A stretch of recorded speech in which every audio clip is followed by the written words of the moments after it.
We're learning more about how that deadly shooting at a mosque in San Diego unfolded. Officials held an update about yesterday's attack just last hour, and journalist Steve Futterman was there, and he joins us from outside police headquarters in downtown San Diego. So, Steve, what did police say? Well, Andrew, a lot more information. First of all, remember yesterday we were all saying how the gunman never got inside the mosque? Well, that is wrong. They did get inside the mosque. They opened fire inside the mosque, but no one was there because the security guard, who we'll talk about a bit more in a moment, had alerted people and had called for a lockdown. That meant that the students in the two schools there, the elementary school, the middle school, went into hiding as they are trained to do. Now, the suspects did find people to shoot at. These were the two other victims in addition to the security guard. But let's take a listen right now to the police chief. He said, as he's learned more about this case, the security guard, he says he's more convinced than ever that the security guard is the big hero here. Take a listen. He immediately observed the threat to everybody at the mosque. He began to engage them with gunfire. Both suspects returned fire.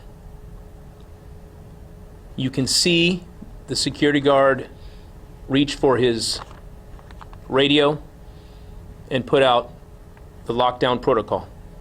The security guard then continued to engage in a gun battle with these two suspects.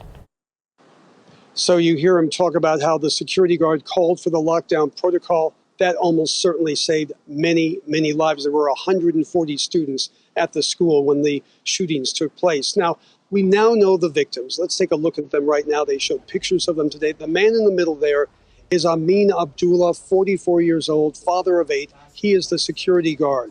The man on the left is the elder of the Islamic Center. He has been at the Islamic Center since it was put together in 1980, been there more than 40 years.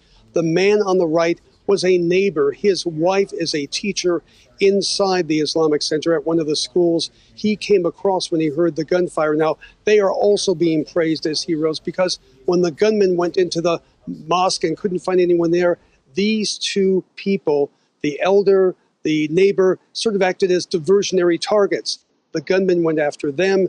By that time, police were coming in. The gunman then left and eventually, according to police, killed themselves.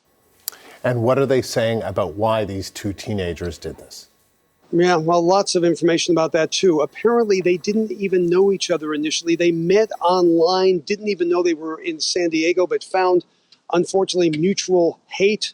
And this sort of led to what took place yesterday. Let's take a listen to the FBI special agent here in San Diego. I can confirm there has been a manifesto that's been recovered. I would reiterate it's early on in the investigation. We are dedicating every resource the FBI has to conduct a thorough analysis of that manifesto to try to learn what led to this, but I think also more importantly, how can we stop future attacks? So I know there's a lot of questions related to this on the community. What I would just continue to reiterate is they didn't discriminate on who they hated. It covered a wide aspect of races and religions.